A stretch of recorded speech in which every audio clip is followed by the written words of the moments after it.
Hi everyone, I've just come to share with you a quick tutorial on how I made this kind of long envelope. I hope you can see because I've got a funny camera angle. So this was using an 8x8 piece of designer paper. You can use the measurements for this are for 8x8, and you can use any type of paper you wish. So I will crack on. So I'm using this patterned paper here from Paper Pack called Serendipity, and I'm using the Martha Stewart scoreboard, and I'm just checking how to stand up on my tiptoes to make sure I'm in frame. Yeah, okay, and try not to wobble the camera as well. Okay, so like I said, 8x8, and if it's directional in any way or if it's got writing, bear that in mind when you're scoring, because obviously you don't want to do it and then the writing or the pattern looks upside down. So as it's all the one length on all four sides, put your paper up to the edge, and you can see it measures 8 inches there, and you score at 2.5. Doing that a little bit awkward. Then I'm just going to flip it round to the opposite side where I've scored the 2.5 and score at 2.25.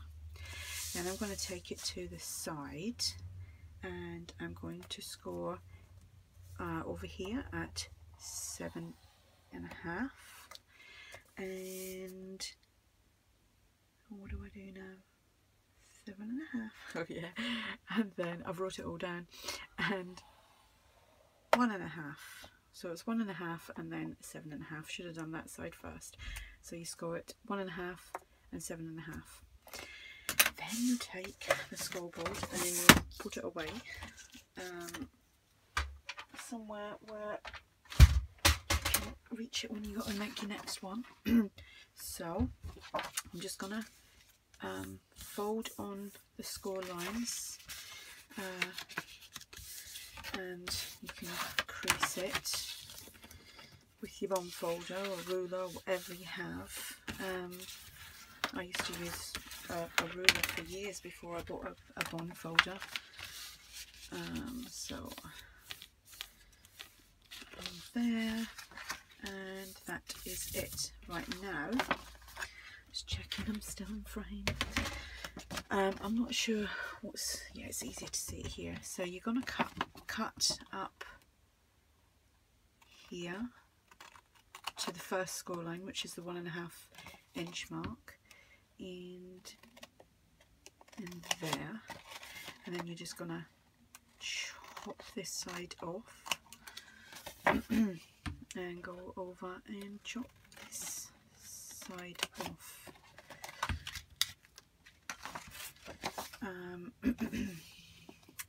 This one you're going to get rid of the piece here and here, so it's just snip up, and what I do with that is just take a tiny little slice out the corner there as well, and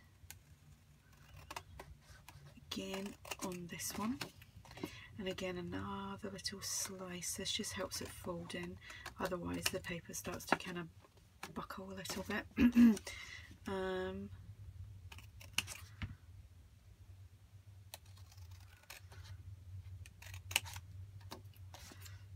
And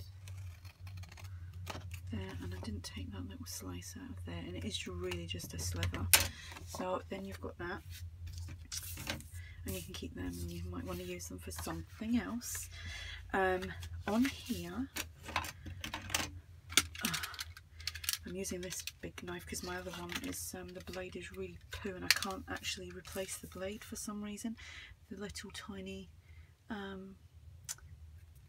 twisty thing isn't working, so I'm using this baby.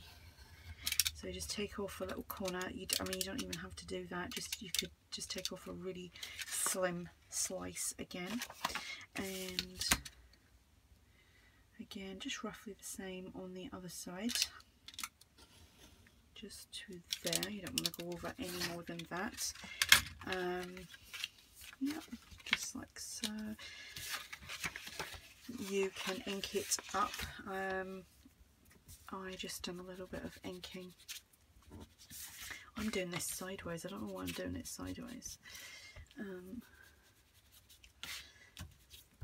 You know, and you can go around all your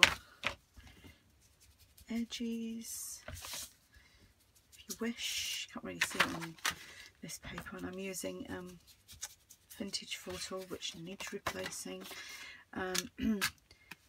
On this one here, I did do the corner rounding. So you just want to hold that in when you do that, because if you try and do it like that, it's not going to go in. So let me ink that up, because I'm going to use this in the journal that I'm making at the moment. Doing a nice bright and cheery one, and this is for a swap. The journal that I'm making. Kind of out of my comfort zone a little bit, but I'm actually really enjoying it.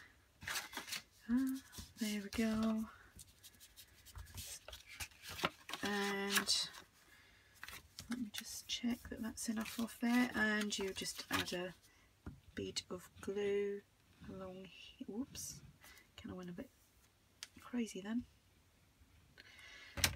Just over there, glue that down, and a little bit of glue there, pop it up, fold that over, and you've got your envelope. Now there is this, you know, this isn't my idea. I have seen this before on YouTube a long time ago. So I used to make envelopes like similar to this, maybe a little bit wider, for mini albums, like the policy type envelopes. That's what I used to make, because you can't get the policy envelopes here in the UK. So that is my little take on making long top loading envelopes. I think I've explained it really well. No, me, I haven't. But if you've got any questions, just ask, and thanks for watching. Bye.